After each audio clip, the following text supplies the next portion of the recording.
Welcome to Byte-Sized Tech, where we break down the biggest news from Apple's latest announcements, the promise, the reality, and of course, all that fine print. So here's what we're going to get into. We're going to cover the incredible new AirPods Pro 3, some early glitches popping up, and a few of those software limitations you really need to know about. Okay, let's dive right in with the big accessory announcement, the AirPods Pro 3. You know, what's really interesting here is that with this new generation, Apple's core philosophy isn't just about better sound. They're asking a bigger question. How do you make wearing earbuds less isolating and more social? They're really trying to pop that bubble that noise cancellation created. And they're tackling this from two angles, which is pretty clever. First, there's the physical side, things like new foam-infused tips for a perfect seal. But then there's the software, using these smart algorithms that actually tune the audio to your specific ear shape. The big idea here? The AirPods should adjust to you, not the other way around. So this isn't just about blocking the world out anymore. Not at all.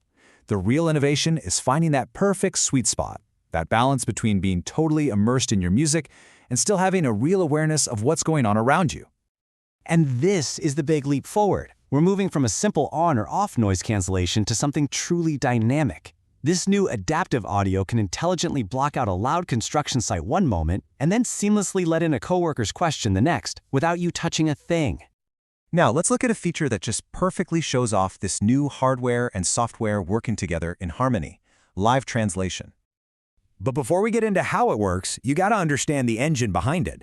This isn't all happening in the cloud somewhere. It's powered by what Apple is calling Apple Intelligence. Basically, it's all the heavy lifting your device does on its own to make these advanced and private features possible.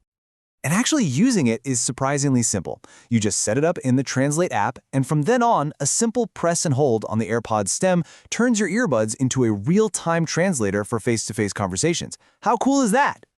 And here's some really good news. This isn't just for the brand new Pro model. As long as you have iOS 26, this super powerful feature is also coming to the AirPods Pro 2 and even the standard AirPods 4. That's a pretty huge software upgrade for a lot of people who already own them. Okay, so we've talked about the promise of the new tech. Now, let's pivot to the reality of it. It's time for a little reality check about an early bug that's been found in the brand new iPhone 17. So as reviewers started getting these new phones out into the real world, some of them, especially people taking photos at concerts, started noticing this strange little glitch affecting their images. It's not happening to everyone, but it's definitely there. So what's actually happening to these photos? What does this glitch even look like? Well, the issue seems to pop up in a very specific environment: live events, where a super bright LED screen is shining right into the camera lens.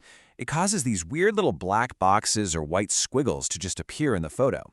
And it's not just the Pro model, it's affecting Apple's entire new phone lineup.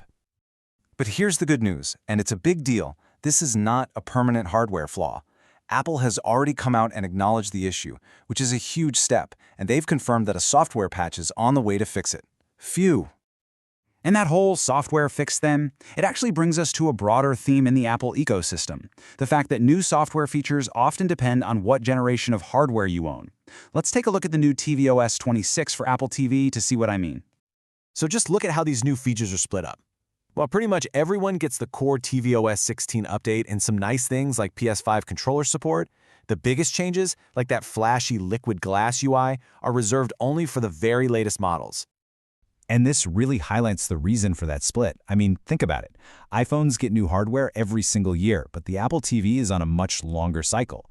The hardware in a lot of people's homes is just getting a little too old to support these super demanding new features. So we're kind of left with this tension, aren't we? On one hand, Apple is pushing these absolutely incredible innovations, like adaptive audio and live translation, but on the other hand, as its ecosystem gets more and more complex with all these devices on different timelines, that famous promise of "it just works," well, it seems to be getting a little harder to keep. If you enjoyed this episode, please like, comment, share, and subscribe.